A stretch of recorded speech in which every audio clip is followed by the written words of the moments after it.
ऐसे तो गांव की बहुत सी जमीनें मेरे पास है, लेकिन जिस जमीन में मेरी नजर है ना,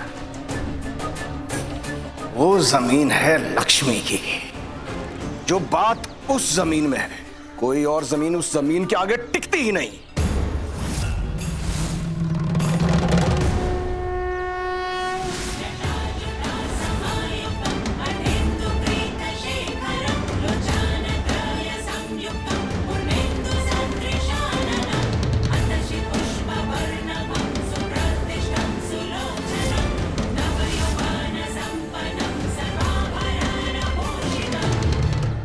अरे देखो, हमने लक्ष्मी को याद किया और खुद लक्ष्मी चलकर आ रही है हमारे पास।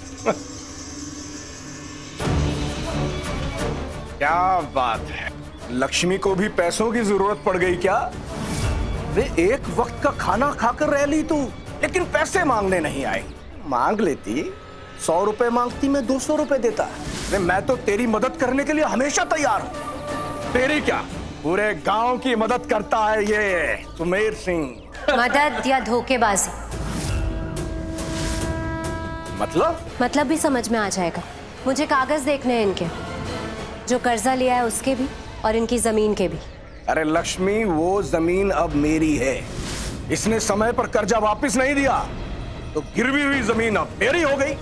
और अब कागज दिखा के क्या फायदा? अरे सबको पता है कि मैं कभी कुछ गलत नहीं करता हूँ। किया है गलत, धोखा भी दिया है, हमारे पूरे पैसे भी ले लिए और हमारी जमीन भी हड़प ली। जुबान संभाल कर बात कर। हड़पी नहीं है, मैंने कायदे से ली है। 1 साल के लिए गिरवी रखी थी जमीन। 2 साल के लिए की थी। मैंने कहा ना, 1 साल के लिए रखी थी। नहीं साहूकार जी, 2 साल के लिए, है ना दीदी? हाँ, 2 साल के लिए लिए। अंगूठा लगाया था इसने, 1 साल के लिए रखी थी। झूठ बोल रहे हैं आप, और अगर सच बोल रहे हैं तो दिखाइए, मुझे कागज दिखाइए।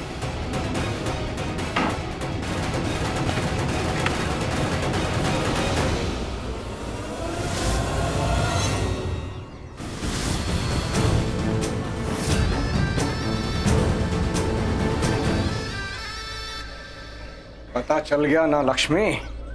जी साहूकार जी, पता चल गया। पता चल गया कि आप कितना सही काम करते हैं। इसमें तो बिल्कुल डिटेल में लिखा है कि किस दिन किस समय पर कर्जा लौटाना है।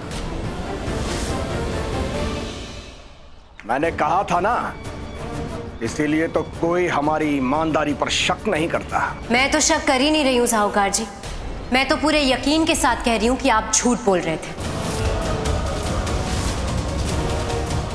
इसीलिए आप मुझे एक कागज नहीं दिखा रहे थे ना। अगर आप मुझे पहले ही कागज दिखा देते तो मुझे झूठ बोलने की जरूरत नहीं पड़ती। मैं समझा नहीं। समझ तो आप सब रहे साहूकार जी, बस मान नहीं रहे। कोई बात नहीं, आप मान भी जाएंगे, क्योंकि आपके इन कागजों में साफ साफ लिखा हुआ है कि किस समय किस दिन हमें कर्जा लौटाना है।